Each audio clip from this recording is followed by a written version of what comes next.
Padre, Señor nuestro, que estás en el cielo, Padre, que estás con nosotros, queremos agradecerte, Padre, por todo lo que nos das, Señor, por esta bendición tan grande de poder encontrarnos de alguna forma, poder buscarte, Padre, poder buscar en tu palabra, poder acercarnos a ti, Señor. Queremos en este momento, Padre, a la hora de abrir tu palabra, podamos disponer nuestros corazones, Señor, a poder escucharte a ti, Señor, y poder entender cada cosa que quieras enseñarnos, Padre, cada cosa que quieras que hagamos y que cambiemos, Padre. Dejamos este momento en tus manos, pidiéndote que guíes todas las cosas, Padre, por medio de tu Espíritu, y podamos también estar atentos, Padre, a lo que tengas para decir. Dejamos todo en tus manos, en Cristo Jesús. Amén.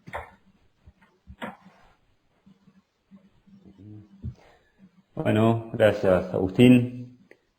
Estamos iniciando este mes de julio con un orden en los mensajes. Decidimos tratar de buscar algún hilo conector entre los mensajes en nuestra iglesia.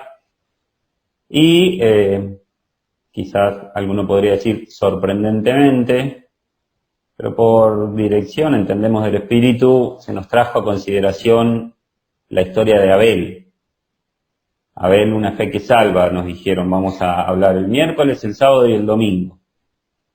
Y hoy estaríamos como cerrando un tercer mensaje de Abel. La verdad que al ponerse a leer específicamente siempre de cualquier tema en la Biblia, siempre terminamos resumiendo lo siguiente: no alcanzarían las reuniones de un mes, de 2 meses, de un año para analizar algunos personajes, ¿no? Y si vemos a Abel, Caín, la historia ya en el inicio, en el Génesis, hay tantas cosas para sacar y para conocer. Y bueno, lo lindo, ¿no?, que tiene la Biblia, ¿no?, que la lees y una vez que la leíste y que la conoces, y podría alguien decir, la historia de Abel, fácil, ¿no? Nació del primer hombre, Adán y Eva, lo mató el hermano por una cosa una ofrenda que él hizo que fue agradable delante de Dios, y bueno, y ahí está la historia, ¿no? Y es impresionante, si uno se pone a leer y a indagar, cada cosa que va sucediendo nos va enseñando la Biblia de tantas cosas. Y a mí la verdad que me sorprendió mucho Abel. No había parado nunca a pensar que es el primer ejemplo que está en la Galería de la Fe, conocida la Galería de la Fe, ¿no?, de Hebreos 11, el primer ejemplo de fe, y claro, es el primer caso de fe, porque como se nos dijo en otras reuniones, Abel nace cuando ya Dios había expulsado del Edén a Adán y Eva, de ese paraíso, de ese primer lugar donde había una dispensación, un trato de parte de Dios con el ser humano, y Abel obró por fe, y entonces empezamos a ver y analizar algunas cuestiones, ¿no? Y la verdad que es uno de los primeros ejemplos que hay en la Biblia, ¿sí? Arranca ya en Génesis con la creación, está la historia de ese primer pecado de Adán y de Eva, y después viene la historia de Abel, y es increíblemente actual esta historia con lo que nos está pasando a nosotros. ¿Por qué actual? A ver, nosotros estamos hace 3 meses y un poquitito más, 3 meses y medio, en esto del aislamiento, la cuarentena, de quedarnos en casa, de no poder encontrarnos, etc. Y desde que empezó esto, que con quien hables pone en tela de juicio y en duda absolutamente todo lo que se escucha, ¿no? Abrimos la noticia en el diario y leemos, no sé, 22 casos positivos, 3 muertos, no sé, los números que sean. O más, ¿no? 15 muertos. Y entonces lo primero que decimos es, ¿se habrá muerto de coronavirus o con coronavirus? Y hay que dudar, hay que pensar, ¿no? Entonces escuchamos una noticia y sale el presidente a hablar y decimos, la verdad que tiene razón, sí.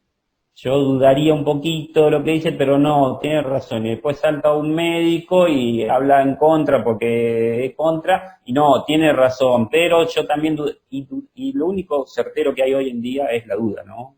Dudar de absolutamente todo lo que se dice, lo que se cuenta, y uno va en su mente buscando, tratando de acomodar las cosas.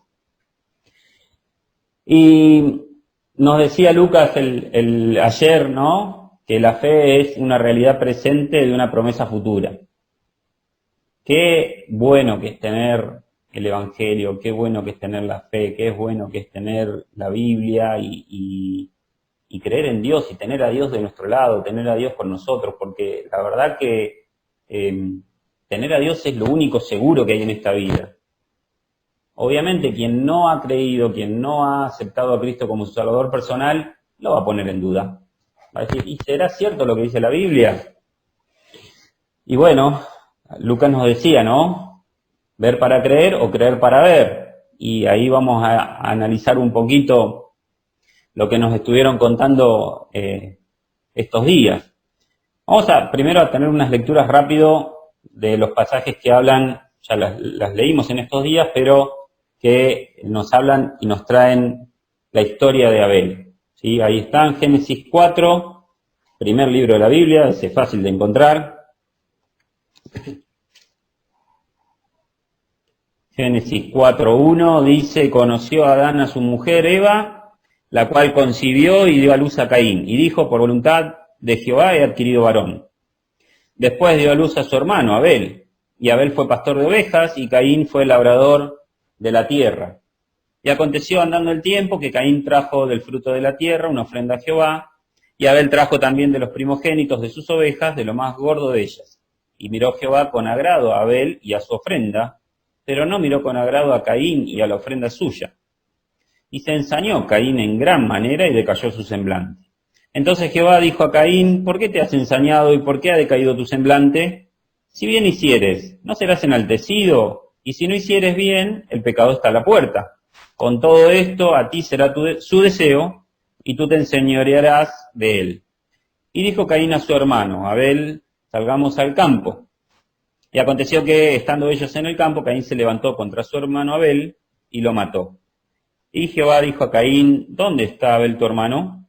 Y él respondió, no sé, ¿soy yo acaso guarda de mi hermano?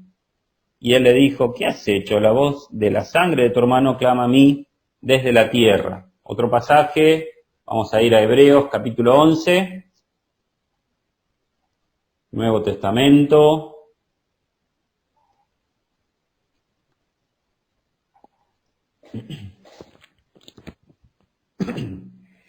Hebreos capítulo 11, este capítulo tan conocido quizás por muchos, espectacular por la historia que tiene y cómo trae tanta claridad en muchas historias, ¿no? Hay pasajes que gracias a Hebreos 11 entendemos grandes cuestiones del Antiguo Testamento.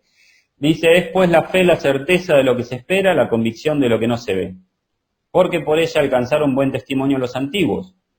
Por la fe entendemos haber sido constituido el universo por la palabra de Dios. De modo que lo que se ve fue hecho de lo que no se veía. Primer certeza que encontramos en Hebreos 11. ¿Sí? Alguien puede poner en tela de juicio y en duda la creación, etcétera. Miren, queremos entender la creación, la entendemos por la fe. Dios creó las cosas que se crearon en este mundo, que vemos, que tocamos, que palpamos. Dice versículo 4, por la fe Abel ofreció a Dios más excelente sacrificio que Caín, por lo cual alcanzó testimonio de que era justo, dando Dios testimonio de sus ofrendas, y muerto aún habla por ella. Un poquitito más adelante, ahí mismo en Hebreos 12, ¿sí? Tenemos Hebreos 12, 24, está hablando el escritor de que nos podemos acercar a Dios, a un Dios de amor, a un Dios que nos conoce, ¿sí? Que ya no nos acercamos a un Dios al que había que acercarse con temor por posibilidad de morir por el pecado, ¿no? Haciendo un ejemplo al pueblo hebreo, y al que quiere lea el capítulo 2 y va a entender a qué se refiere. y dice, nos hemos acercado a Jesús, versículo 24, el mediador de un nuevo pacto, y a la sangre rociada que habla mejor que la de Abel. Y nos decía, tío Luis, el miércoles nos contaba y hablaba acerca de esta sangre, ¿no? De la sangre de Jesucristo que habla mejor que la de Abel. Y vamos a después volver a esto, pero Mateo, capítulo 23, versículo 35,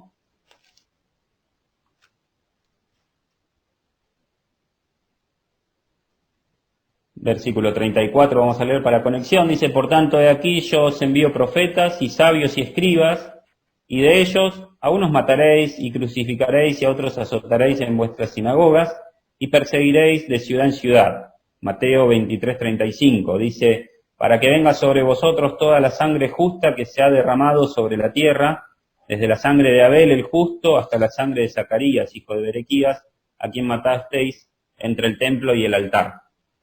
Después está este mismo pasaje referenciado en Lucas, ¿sí? En Lucas capítulo 11, pero son básicamente los pasajes que hablan de Abel. Después hay un montón de pasajes más que hacen mención, de Caín y su hermano los menciona Juan, y bueno, hay un montón de pasajes más, pero puntualmente donde aparece el nombre Abel son estos los pasajes. Y lo trae el Señor en este pasaje que está hablando a los religiosos de su época, ¿sí?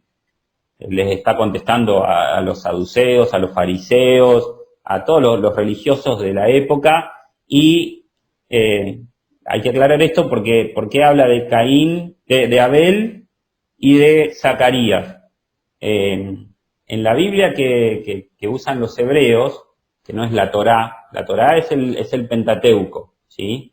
La Biblia que usan los hebreos, y se me fue el nombre en este momento, pero ya me va a venir, es Tanaj. Empieza con Génesis, empieza con la Torá, con el Pentateuco, como tenemos nosotros, Génesis, Éxodo, Levítico, Número, Deuteronomio, sigue con los históricos, los profetas, y termina con el libro que tenemos nosotros de Segunda Crónicas, Primera y Segunda Crónicas. Y en Segunda Crónicas, capítulo 24, está este caso que refiere el Señor. Entonces recuerdo, le está hablando a los religiosos hebreos y les dice, Dios va a demandar a estos religiosos hebreos la sangre de todos los justos, porque les mandó un montón de profetas, les mandó un montón de ejemplos y los mataron, inclusive, y da el primer caso de un asesinato, de sangre de un justo derramada, que clama desde la tierra, la de Abel, y los hace pasar por toda su Biblia, hasta la última Biblia, y en uno de los últimos capítulos que hay otro ejemplo de otra persona, que es Zacarías, que está ahí, ¿sí? Si buscan en Segunda Crónicas 24, estaba el rey Joás y el sacerdote Joiada, y se murió Joiada y se jodió todo. Siempre me sale porque soy hijo de vendedor, ¿no? Entonces uno siempre tiene chistes pavos así en la boca. Joiada muere, Joiada era el abuelo de Zacarías, ¿sí? Por eso acá dice Zacarías, hijo de Berequías, y en la época de Joiada el pueblo había andado bien, había hecho las cosas, habían reconstruido el templo, le habían hecho las cosas que Dios quería, pero cuando muere el sacerdote el pueblo se desmadra, hace cosas malas, y Zacarías va y les reclama, le dice, ustedes se alejaron de Dios, están haciendo las cosas mal. Y lo apedrean, muere apedreado en el templo, ¿sí? Muere apedreado ahí entre el templo y el altar, ¿sí? En el mismo lugar donde se llevaban a cabo los sacrificios. Bueno, en ese momento ya habían dejado de hacerlo, pero el Señor le dice, desde Abel el justo, es decir, toda la sangre de los justos que derramaron va a ser reclamada de parte de Dios. Y acá está el título de nuestros mensajes, ¿no? Abel el justo, o Abel, esta fe que salva, nos decían en estos días. ¿Qué nos referenciaron en los mensajes? Y vamos a hacer un repaso muy cortito, ¿sí? La ofrenda de Abel dice que Abel se acercó con fe, nos dijeron el miércoles. Dios miró el corazón de Abel. Los dos llevaron una ofrenda, Abel y Caín. Y no estaba mal la ofrenda de Caín, ¿no? Cuando Caín se enoja con el hermano, Dios le dice, el pecado está a la puerta, está ahí, estás ahí de cometerlo. Pero, ¿qué había mirado Dios? El corazón, ¿no? Nos decían. Luego de su caída, Caín tuvo una vida errante, nos decían. Y errar a los principios de Dios, desgraciadamente hace llevar una vida errante.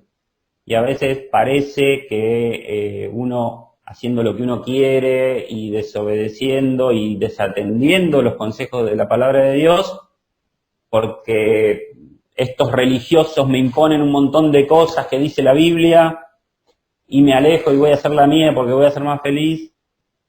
Desgraciadamente a muchos les hace llevar una vida errante de por vida. La sangre de Abel clama desde la tierra por justicia, clama por venganza, nos decían el miércoles pasado, y ahí viene la comparación de Hebreos, tan exquisita, ¿no?, con la sangre de Jesús, que desde la tierra da salvación. La de Abel, desde la tierra, reclama justicia, reclama venganza. La sangre del Señor Jesús, derramada en la tierra, hoy da salvación, da justificación, es el nuevo pacto cuya sangre, como dice Hebreos, habla mejor que la de Abel. Nos decía Lucas ayer, no por obras, ¿sí? ¿Cómo podemos acceder a la vida eterna? Bueno, no por obras, por la fe puesta en Dios, nos decía Lucas, una fe que viene por el oír, por leer la palabra de Dios, una fe bien puesta.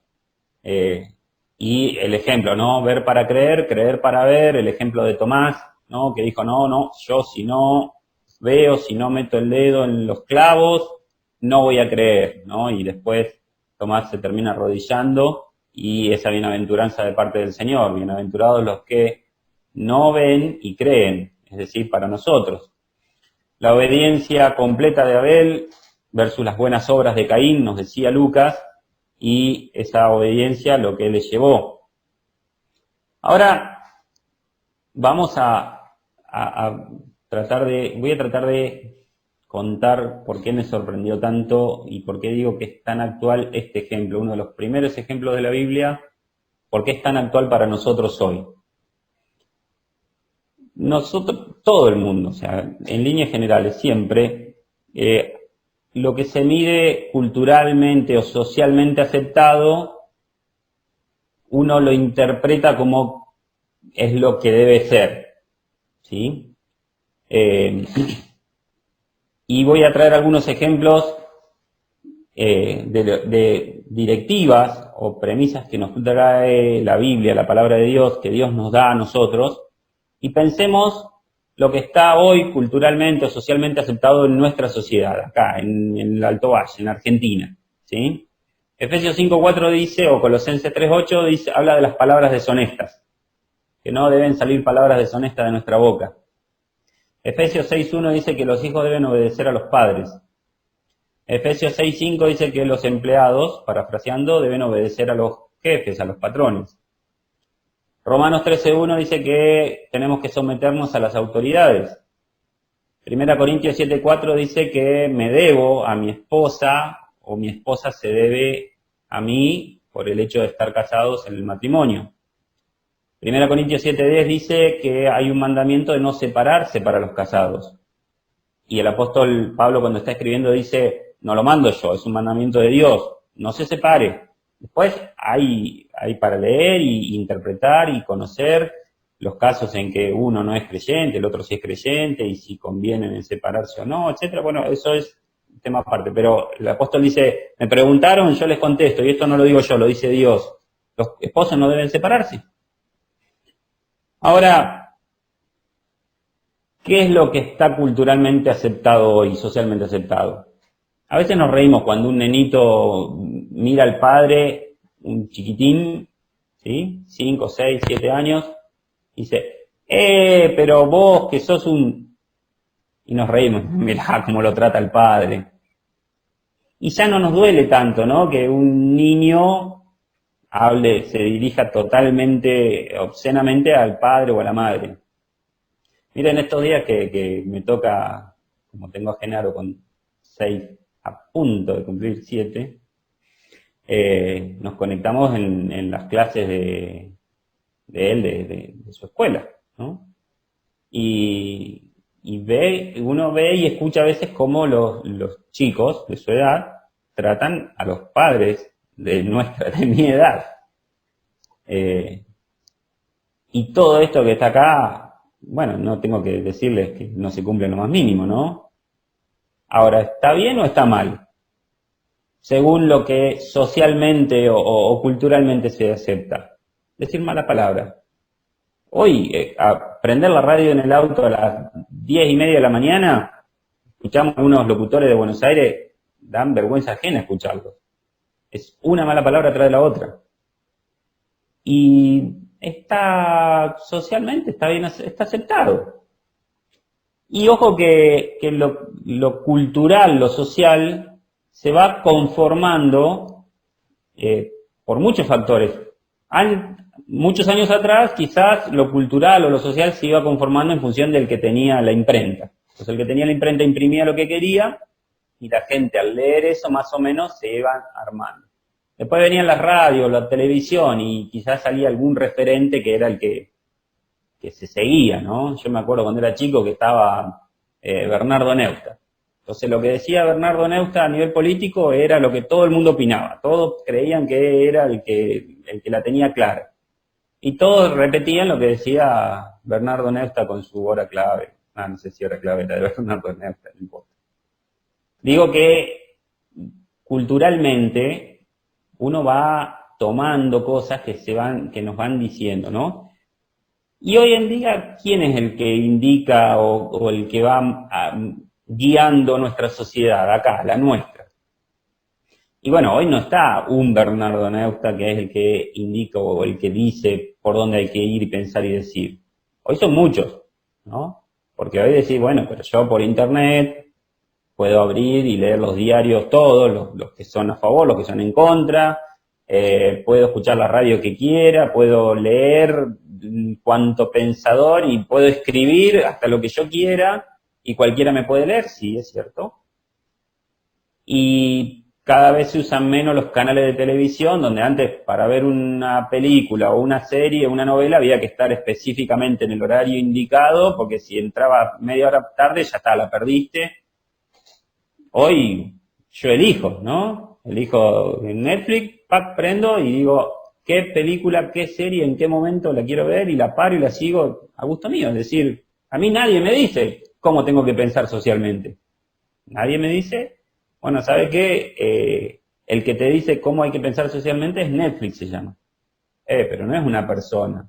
Y son miles de dibujitos, películas, series. Bueno, esas miles de dibujitos, películas y series tienen un pensamiento, tienen una forma que nos van llenando la cabeza. Claro, si agarro el locutor ese de la radio que habla barbaridades con la boca, me choca, ¿no? Digo, eso está mal, son palabras deshonestas, bien claritas. Ahora, si yo leo ¿quién era? Fontana Rosa, creo que era el que decía, ¿no? Bueno, estamos acostumbrados a decir que las malas palabras, como si hay palabras que van y le pegan a otras palabras, entonces, y ya me pongo a pensar, y sí, la verdad que tienen razón, no es que son malas las palabras, hay palabras que se usan bien, palabras que se usan mal, y entonces, de repente, en mi cabeza, en mi forma cultural de pensar y ver las cosas, ¡pum!, se me metió un pensamiento que me dice, y no está tan mal eso. Y es lo mismo que escuchar a un tipo diciendo malas palabras, o sea, es aceptar que eso está bien, y ni hablemos si pensamos en diversidad y en diversidad sexual y en cuántos temas, ¿no? Claro, si vamos a los que son bien claros cuando nos quieren inculcar algo, nos choca. Ahora por ahí no nos damos cuenta, pero estamos viendo una serie en la tele, en Netflix, nuestro nuevo patrón cultural, y nos deslizan cosas, y bueno, no es normal que la gente se separe hoy en día, es lo más normal del mundo, y que están los hijos con uno y los hijos con otro. Antes era más chocante, pero hoy ya lo anormal es el matrimonio como como lo dijo Dios, ¿no? No se separen.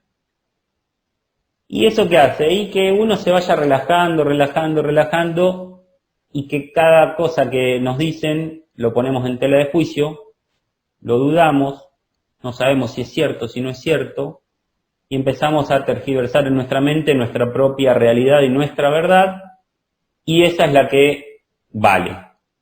Y Dios, y si tengo que aceptar absolutamente todo, y todo el mundo me tiene que aceptar lo que yo pienso y lo que yo digo, porque está bien, porque si no estoy matando a nadie, bueno, está bien. Yo puedo hacer con mi vida lo que quiero, entonces puedo decir lo que quiero, puedo pensar lo que quiero, y eso se va metiendo en la cabeza. ¿Y a dónde vamos con esto? Que el contraste con la Biblia es muy grande, porque, y ahí va el ejemplo de Abel a la perfección, ¿no? ¿Qué pasó con Caín y Abel? Dios les había dado un mandamiento.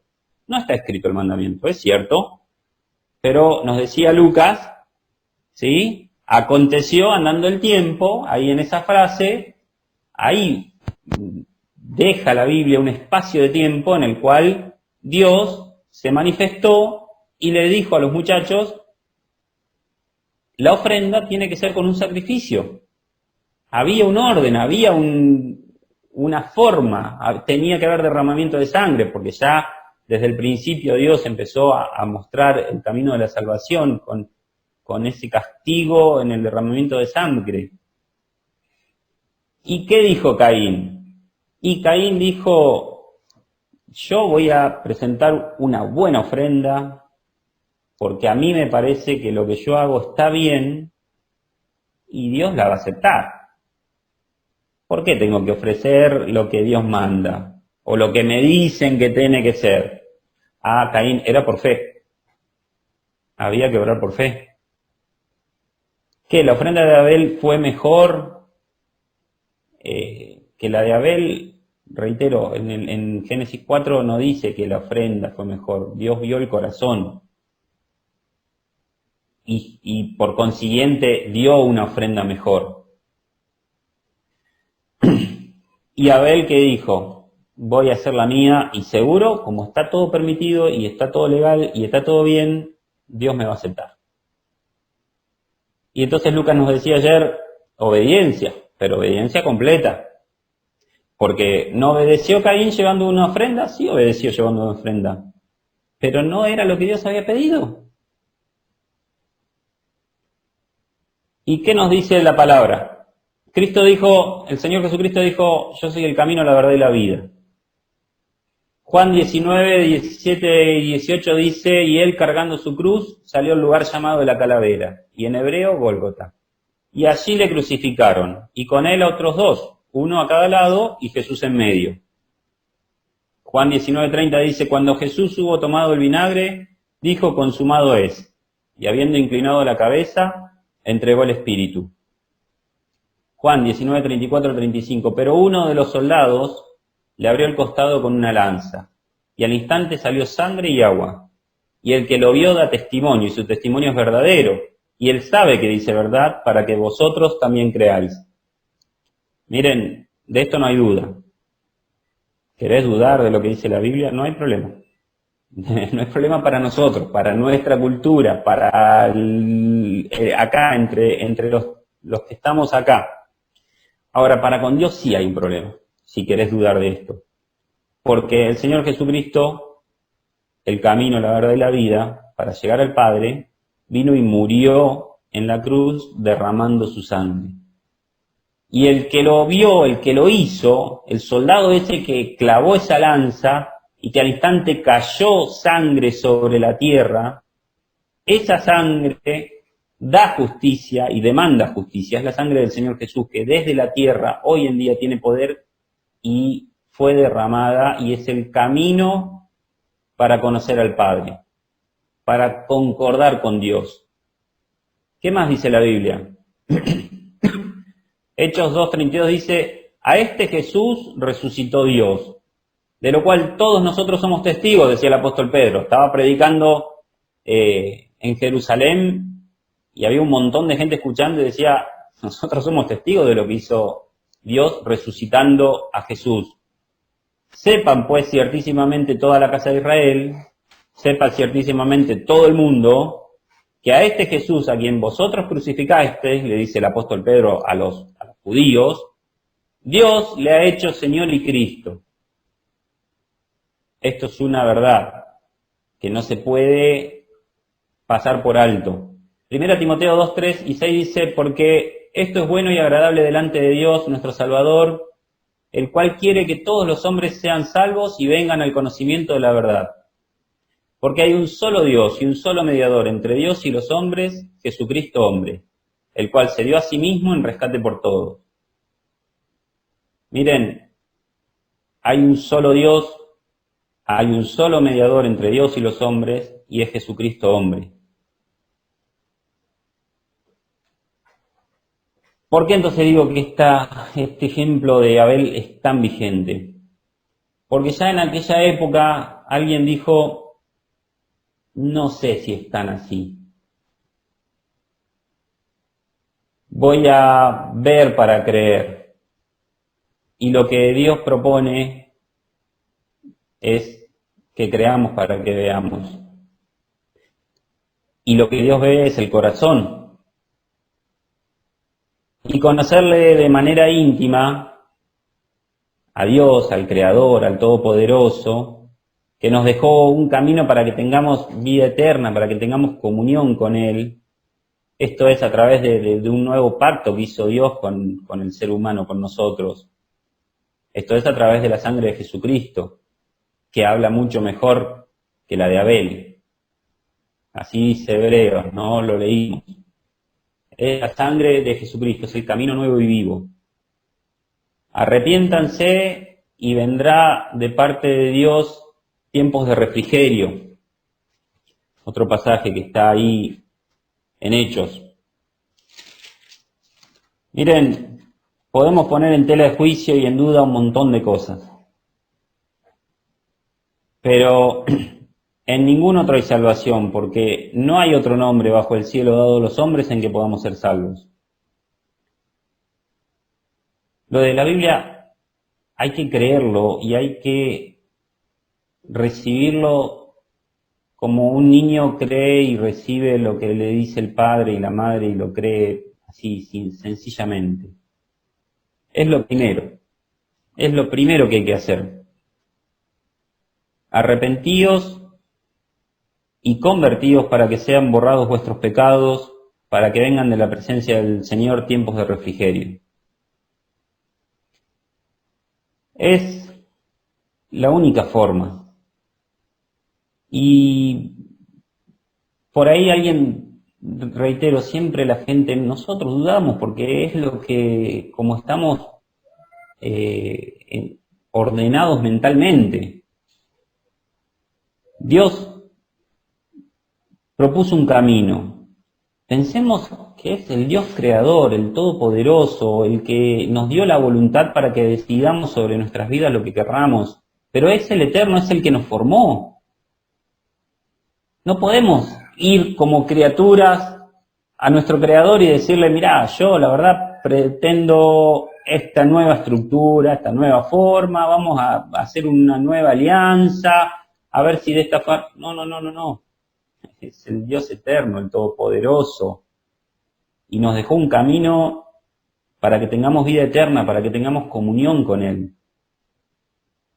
No es difícil tener comunión con el Señor. Los preceptos de la Biblia no son difíciles de cargar. No hay que ser un religioso una vez que uno cree en el Señor Jesús como su Salvador personal. Hay que disfrutar de estos mandamientos, porque los mandamientos de la Biblia, primero, no son gravosos, dice la misma Biblia. En tu comunión hay plenitud de gozo, estando con el Señor hay plenitud de gozo. Y si creemos en Cristo, que es lo primero que hay que hacer, si aceptamos al Señor como nuestro Salvador personal, cumplir con los mandamientos de la Biblia, quizás visto desde afuera, un religioso bárbaro, cumplir con los mandamientos de la Biblia es para nuestro beneficio. Yo leía ahí esos pasajes de no decir malas palabras, de obedecer a los padres, de ser fiel en el trabajo, de ser fiel socialmente con las autoridades porque están puestas por Dios, de que me debo a mi esposa, de que no me debo separar. Pero más de uno decir, pero esto es una carga. Bueno, si lo entendés espiritualmente concordando con Dios, vas a ver que esa carga se transforma en una gran bendición. Porque nuestro ser está compuesto de 3 cosas: espíritu, alma y cuerpo. El cuerpo, ¿no? Que nos sentimos gordos, que la cuarentena, que estamos quietos, que si nos golpeamos nos duele. El cuerpo. El alma, el asiento de nuestras emociones, donde nos sentimos contentos, donde estamos tristes, donde nos enojamos, donde las emociones que sentimos. Y hasta ahí el sistema mundo te dice qué es lo que existe: el cuerpo y el alma, es decir, el cuerpo y lo que vos sentís. Bueno, la Biblia va un poquito más allá y nos da mucha más claridad. En nuestro ser está el espíritu, nuestro espíritu, que nos conecta con el espíritu de Dios, nos conecta con Dios. Y si yo no le doy lugar a mi espíritu para que se relacione con Dios, el único camino, Jesucristo, y la única forma a través de su palabra, el espíritu no se va a conectar con el espíritu de Dios. Entonces todo lo que de parte de Dios es una bendición, si yo lo mido por mi cuerpo y por mi alma, y lo más probable es que lo interprete como una carga, como algo que está mal, que me pesa. Y voy a querer hacer la mía, voy a querer llevarle a Dios mis obras, como hizo Caín. No erremos, porque si erramos, como erró Caín, vamos a tener una vida errante. Vamos a después ir a los ponchazos, a los golpes. Vamos a andar de acá para allá. Y reclamándole a Dios por momentos, diciéndole: Dios, ¿por qué esta vida? Y porque le tenés que dar el lugar y usar el camino que Dios nos dejó. ¿Qué hizo Abel? Fue obediente. Como nos decía Lucas, en parte, no, todo obediente. Cumplió lo que Dios le pedía. ¿Cómo le fue a Abel? Bueno, está bien, murió por su hermano, ¿Y cuál es el ejemplo de una persona justa? Una persona acepta por Dios, por ese Creador, por el Todopoderoso. El Señor Jesús le dice a los religiosos: la sangre de los justos se va a demandar. ¿La de quién? Miren, de uno de los primeros ejemplos de la Biblia, la de Abel. Y para nosotros que tenemos hoy, bueno, tenemos la sangre del Señor Jesús, que habla mucho mejor que la de ese justo que cayó en la tierra y que demanda justicia. Es la sangre perfecta, la sangre que nos limpia de todo pecado, la sangre, nos decía el tío Luis el miércoles, ¿no? Esa sangre perfecta que leemos toda la Biblia y ahí entendemos el plan de salvación. Nos toca uno de los mejores momentos para la raza humana respecto a Dios, porque es el momento en que Dios trata al hombre a través de su Hijo Jesucristo, el único camino nuevo y vivo, porque hay un solo Dios, un solo mediador entre Dios y los hombres, Jesucristo hombre. También nos toca un momento difícil, porque nuestra mente y Satanás tiene muchos años de tiempo para haber entendido cómo atacar al ser humano, y nos mina, ¿no? Y nos llena la cabeza con tantas cosas. Bueno, vayamos con un corazón sincero delante de Dios, Él no nos va a desechar nunca, y Él nos va a enseñar un montón de cosas, todo lo que necesitamos para que nuestra vida sea una vida feliz. Ojalá que podamos aceptar al Señor como nuestro Salvador personal y de esta manera podamos disfrutar las bienaventuranzas, ¿sí? Vamos a terminar con una oración. Vamos a orar y pensar en este ejemplo tan actual, uno de los primeros de la Biblia, que podamos realmente concordar con Dios y recibir de Él lo que nos pide, para nuestro beneficio, para nuestra bienaventuranza. ¿Oramos? Padre nuestro que estás en el cielo, te damos gracias, Padre, por estos mensajes que hemos tenido, este ejemplo de Abel, allá en el Génesis, en el comienzo, cuando creaste todas las cosas. Señor, gracias porque podemos tener estos ejemplos de fe que nos enseñan que por la fe podemos ser salvos, que si vamos en obediencia y con un corazón contrito, humillado delante de ti, tú que eres el Creador, el Todopoderoso, el que tiene dominio sobre todas las cosas, nos das la salvación. Gracias, Señor, porque podemos disfrutar de este Evangelio que llegó a nuestras vidas, de estas buenas nuevas. Gracias porque podemos tener comunión contigo. Gracias porque, Señor, podemos encontrar todos los consejos para nuestra vida en la Biblia. Señor, ayúdanos a tener corazones atentos, oídos abiertos para escuchar tu palabra, lo que quieres enseñarnos. Ayúdanos a ponerlo por obra. Y, Señor, si en este momento hay alguien que ha escuchado tu palabra que no ha concordado aún contigo, que no ha puesto las cosas sobre la mesa contigo, queremos pedirte, Señor, que pueda comprender la necesidad de andar el único camino que has dejado, que es el Señor Jesucristo, que pueda conocerte a ti como Salvador personal. Señor, bendice si hay algún corazón que está luchando en este momento para que tú estés hablando a cada uno, a cada una, y puedan conocerte como Salvador personal. Gracias porque podemos vivir en nuestras vidas, que aquellos que se acercan a ti pueden tener una vida dichosa, una vida feliz, y gracias por esta esperanza tan grande de que vamos a verte en un día no muy lejano. Bendícenos, Señor, bendice cada hogar que ha escuchado tu palabra, cada corazón, y háblanos, Señor, sigue hablándonos, sigue instruyéndonos por tu palabra. Gracias por esta iglesia que tenemos, gracias porque por las conexiones podemos encontrarnos.